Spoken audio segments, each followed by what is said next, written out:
Good evening, everyone. Thank you so much for joining me. If you are here, just let me know in the chat. I am so excited to be here with you tonight. Oh my gosh, I see so many people coming in the room. Hey, Jen. I'm so excited too. Thank you so much for being here. Hello, everyone. For those of you who do not know me, hi, Grace. Thank you for being here. This is going to be a big old love fest. I really, really appreciate you all being here tonight. And I just want to introduce myself and say hello. Hey, Natasha. Welcome in. Thank you so much for being here. It is so good to see so many people I love and know. Hi, Miss Tony. Thank you for being here. Awesome. Thank y'all for joining me in the chat. Well, for those of you who do not know me, and I think most of you do, but just in case you watch this on replay, my name is Mia James, and I am your financial wellness coach. And I just want to welcome you to my YouTube channel.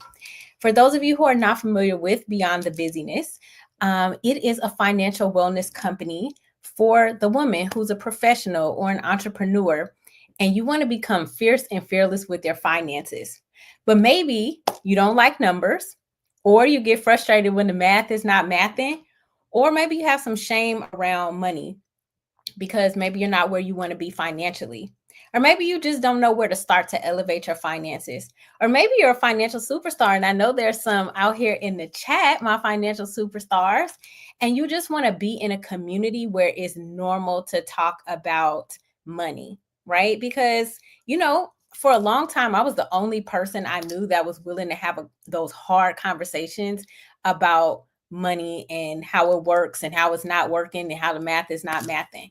So if that's you, I am very glad that you're here tonight because I wanted to create this space where women, no matter how you feel about money, whether you're dealing with shame around your finances or you're super excited around your finances, I wanted us to be able to come together and have a safe space to discuss money. So I'm going to be breaking down certain financial concepts so you can understand and organize your finances and eventually create the life that you want. So let me know in the chat if you want to design your life and have the time freedom that you want. Let me know in the chat. Hey, Keitra. Hey, Cheryl. Awesome. Let me know in the chat who wants to be able to design their life, have time freedom, all of that. Let me know because that is really what I wanted and why I am on this mission. Thank you, Jen. Yes, absolutely. So, in addition to helping you understand finances, right? So, we'll be breaking down certain statements. Like sometimes you get these statements and you don't know what they mean. And how do you maximize some of the accounts that you already have? So, I actually fired my boss on my 40th birthday. And that is like one of the things that I'm most proud about because I wanted to live life on my personal terms. I was tired of people telling me where to be, when to be there, all of that. Okay. Anybody else? Can I get a witness? Anybody else want some living life on your own terms? So now I don't start my work day until 11 a.m. Believe it or not. So I see some of my sisters here, and we actually at 10 a.m. Eastern, we actually go to economic consciousness training. So after that economic consciousness training, that's when I actually start my work day. And the beautiful thing is that I have this wonderful morning routine that allows me to connect with God and allows me to connect with myself so that I can show up as the best self for the women that I'm supposed to serve. And this is so, so important to me because I know when I used to go to work, not that I don't work, but when I used to go to a job, I was like running, hurried. Everything was rush, rush, rush, rush, rush, go, go, go, go, go. Now I have an easeful morning and I've been able to design my finances so that it allows me to do that. And so I want to share some of those concepts with you. And now that I'm able to have this long, extensive morning routine, that makes me feel like I live a luxurious life, right? So it doesn't cost me anything, but it actually helps my well-being. It helps me be more productive, more loving, and more caring, and ultimately be the woman that I want to be. So, ladies, we all know that we are lovers and not fighters. And I don't know about you, but I don't like fighting with my numbers, right? Like when you're looking at your numbers, I've heard some of my clients say they get frustrated, right? But at the end of the day, we need money to live the life that we truly deserve, right? It's unavoidable. It's something that we need. And I want you to just imagine, right? Because we're all ladies here. Imagine what would the world be like if you approached your finances from your heart, right? Because a lot of times we think finances is just numbers, right? And some people don't like math sometimes, but our finances is way deeper than numbers. It's actually 80% mindset and 20% strategy. So I want us to approach feminine finance from our hearts. Okay. So drop your favorite color heart in the chat for me if you want to approach your finances from your heart space, right? Not just from this, like, we got to make ends meet, right?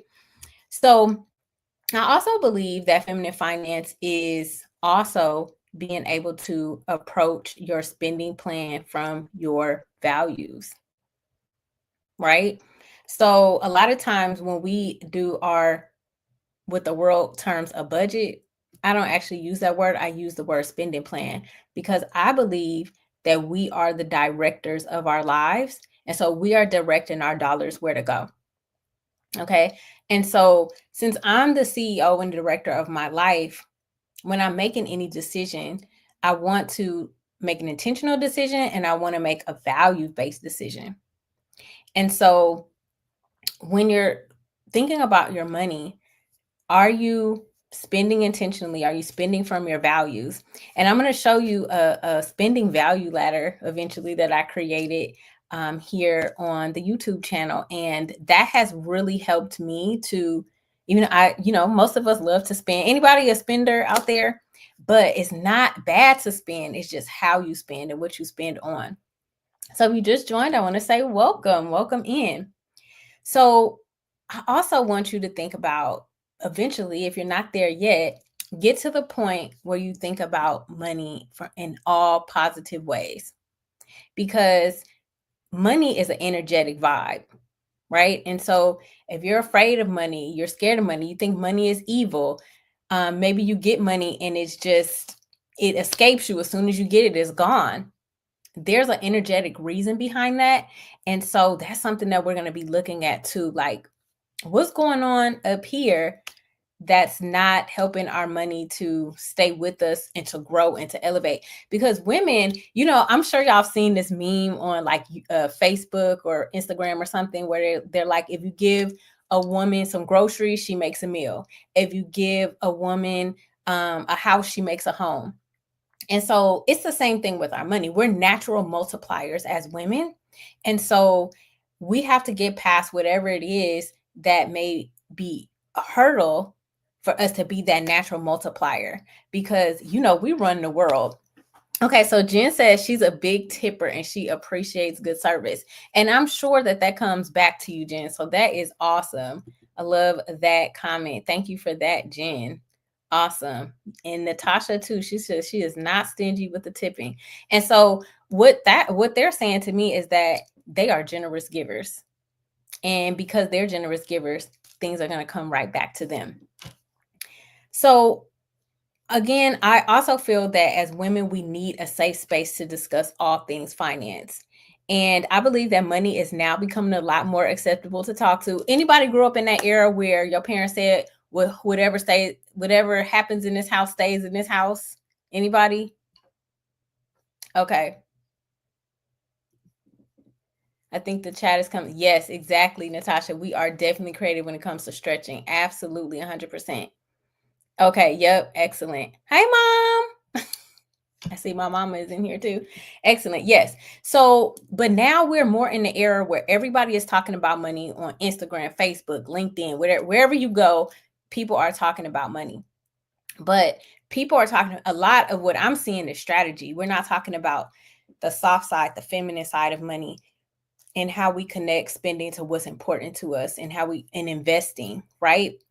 And so that's what I wanted to create here, a safe space for us to talk about our finances and also to share tips, right? Because women are communal, right? Y'all already know. Like I'm in a bunch of communities here, and a bunch of you we're all in community together. So I appreciate you coming to support me tonight.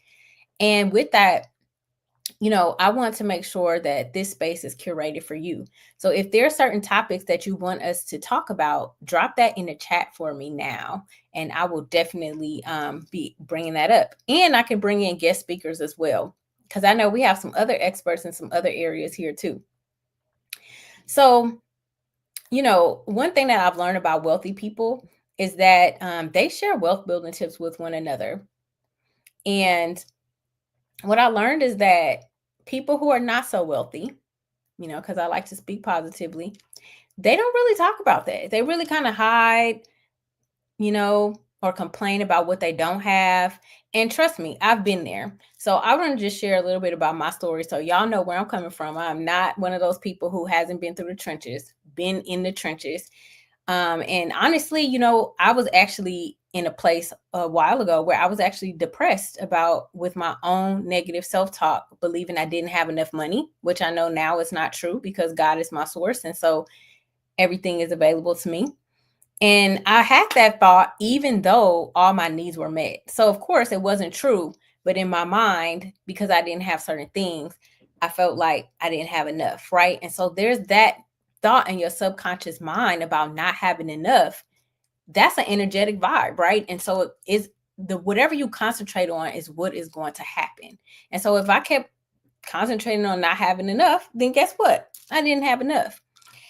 So I always had this feeling of I can't afford this, I can't afford that. And then I always had this pressure like to go on these trips with everybody, go to this next conference, split bills at restaurants where people were ordering exorbitant amounts of things and I was only order one thing, And so prior to my transformation and really getting into my own financial journey, I had to really sit with myself and be like, you know what? This is not the way. Like, you can't be buying gifts for everyone. You can't be doing all of this traveling. You can't be living above your means and doing all this and doing all that. Like, you just can't. Exactly, Jen. Thank you. You have to shift to an abundant mindset. It is all about the mindset. I'm also, y'all, a recovering overcommitter. So some of y'all on here know. Anybody else a recovering overcommitter on here? Anybody know about committing to too many things? And then with those commitments comes financial obligations. Anybody here? Let me know in the chat, because I want this to be as interactive as possible. Since, we're not on Zoom. Exactly. Thank you, Natasha. So I was overcommitted, y'all. I barely had time to breathe. Definitely didn't have a morning routine. Okay. Yes, not recovered yet. I hear you, girl. I was just moving by the seat of my pants. And with that, because I was helter skelter all over the place, I became ill. I would get sick all the time, right? And so remember, stress and all that, it causes you to have dis-ease, right? Disease. So if you break down the word disease, it's dis-ease. And so I had to really come to a point, I had to come to Jesus moment, y'all. Like, straight up. I was like, do I want to live? And if I want to live, who do I want to live for? Because I was that woman who would push through. I would give my last dime. Not really, because I still have money in the bank, but you know what I mean. And I would just keep pushing and pushing and pushing. Because you know what we do, ladies. Y'all know we push through, right? We are that make it happen. If they want something to happen, I can guarantee you, because I see all the names here in the chat. I know all of you are that make it happen woman. I know it for sure, because I see the names who are here. So basically, I got into this position. So this was, I was in my 20s where I was $25,000. I had $25,000 worth of credit card debt. Okay. 25 grand worth of credit card debt. And between that and my student loans, I had $80,000 in debt. And I was like, what is this? I was a 20-year-old living in New York City trying to make it, okay? Trying to make it to glory. And I wanted to have fun. And I was like, how am I supposed to? And I had a good job, right? I had a good city job. Like, I wasn't poor or anything like that. I had a business and everything. But it just, in New York City, it just wasn't enough, right? So anyway, I made a decision. At my church, they had a debt-free living class. I said, you know what, let me get in this class, because even though I knew what to do, I was like, I need this accountability. And I was like, it's no way that I am going to pay all this interest. Like, I need to get out of this debt. So I put my head down. I had more energy then than I do now. And I put my head down and I had all my little side hustles. Can't do that now. You know, I'm too old for that. But I had all my side hustles. And I basically paid off that debt in 18 months. And I was real focused and I was real diligent. So, a lot of people come to me if they need some debt relief help, because that is definitely something that I can do. But basically, that debt is, praise God, I got rid of it. And also, what I realized is that I didn't want to work until I was 65 or 70, right? I knew that I wanted to have a work optional lifestyle, right? So my wealth coach, she calls it financially independent, recreationally employed. Some people call it financially independent, retire early. Anybody want to retire before 65? Maybe anybody out there? So I call it a lifestyle because I love, love, love what I do. But I want to be able to, if I want to take off a month or two, we don't have any financial concerns. So basically, paying off that $80,000 of debt, that is what led me onto my path of financial freedom, and then wanted to help others, because what I realized is that when people have all that debt, it is a burden.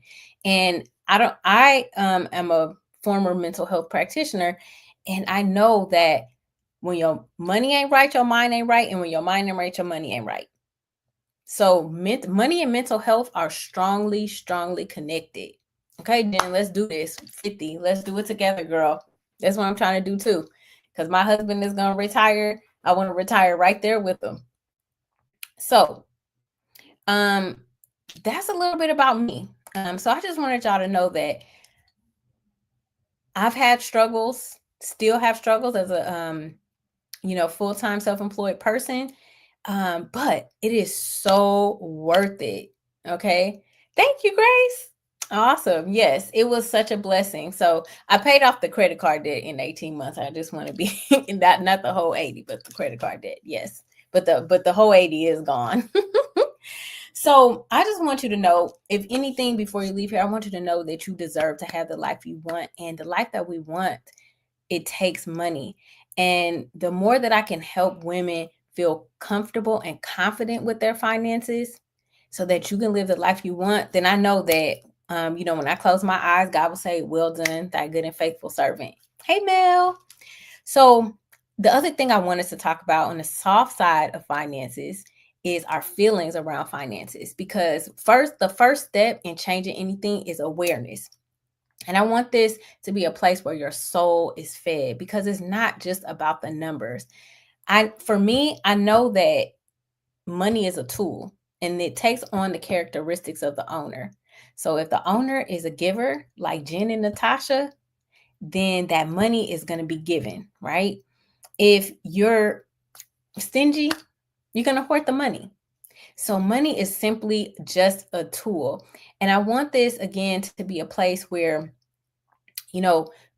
our souls are fed. I want it to be fun. I'm a big person on games, so we'll probably be doing some games in here. I love games. I love to have a good time. I love a little competition. I was actually at a financial literacy workshop last night, and of course I won the game and they were like, who is this Mia person? And I'm like, yeah, I'm very competitive in that way. Hey, Mika. Yay, we got people from coast to coast on here. I love it. I love it.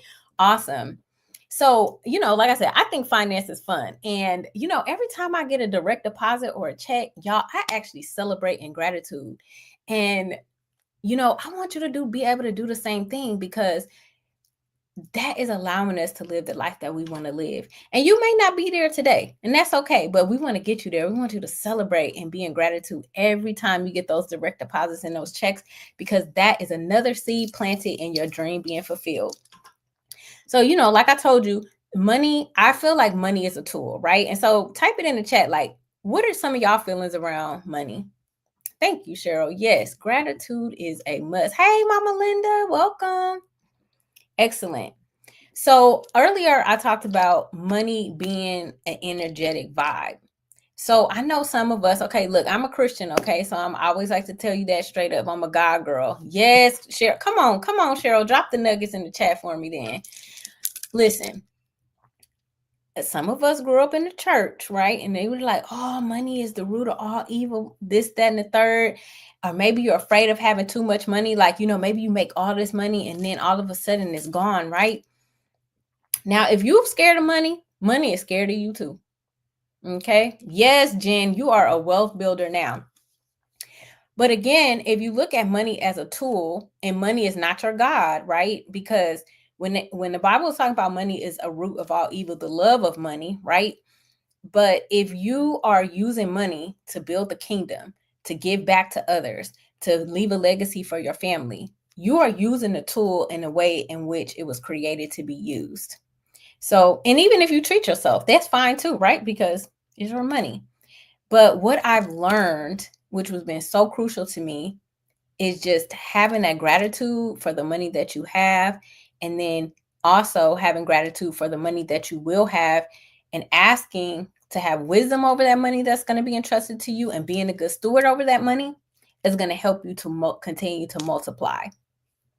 And I believe for us women, it's really not about the money that we want. It's about what the money allows us to do. Right. And so I'm just curious, type in the chat for me. If you had, an extra $1,000 a month, what is something that you would do? It could be something around self-care. It could be philanthropic. It could be time freedom. Maybe you want to travel more. Maybe you want to invest more in a hobby that you have. Let me know what are some things in the chat that you would do if you had an extra $1,000. Yes, mama. So my mama says, when we are blessed with wealth, we are to help others who are not as wealthy. Share cheerfully, right? Because we're blessed to be a blessing. Excellent. We would travel more.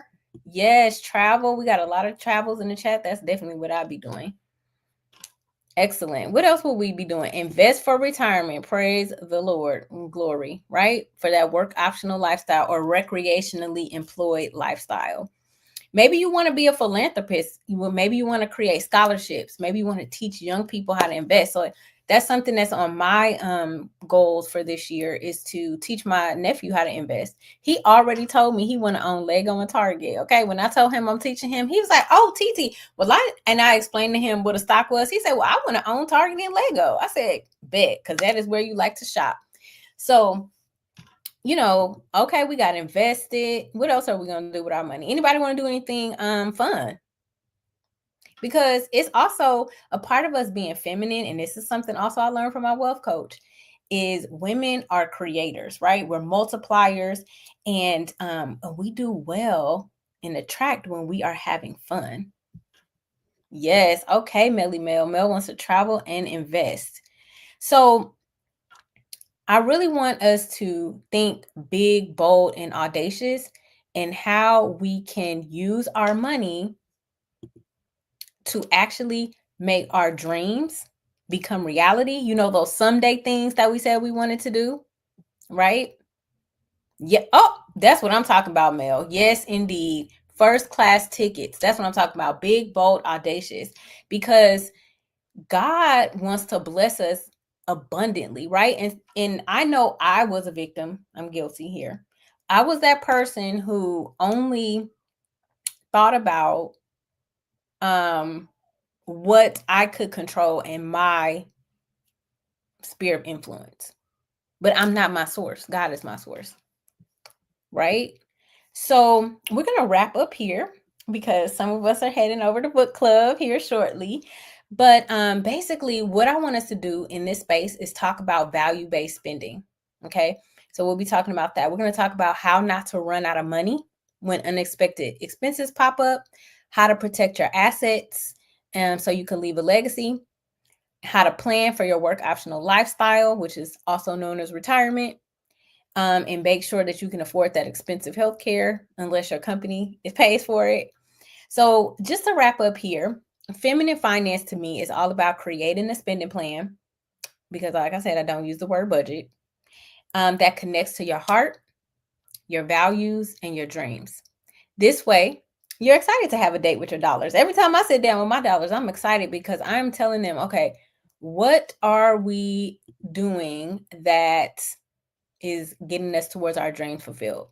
So I have these big audacious dreams on my mind movie, y'all. I mean, they real big, because most people be like, how you gonna afford that? That's how big my goals are, or my dreams. And I'm like, yeah, why not? They can come true. I've had many experiences. I've had free trips to Egypt, and like amazing things happen. So I'm like, you know what? If God can do that, he can certainly do this. So yes, happy money. That's what I'm talking about. I love it. So, this is what I want to leave you with as we wrap up. So I know it's the beginning of 2025, and most of us have already kind of written out our intentions for 2025. But what I would like you to do, if you have your journal, and if you didn't already know, I actually launched my book. I'm doing a pre-sale of it, and I'll drop the link in the chat here. But essentially, if you go there, my book has journal pages in there. Okay. And so let me see if I can actually make it show up. I think I can. I'm learning how to do all this fancy stuff, y'all. So let's see. There we go. Yeah. If you go there, that I have my book, which is called Think, Learn, and Feel Rich, and they have journal pages in there. So if you like to journal, you can definitely check that out. But what I'd like you to do is write down what feminine finance means to you, right? And what are some things that you need money for that are close to your heart?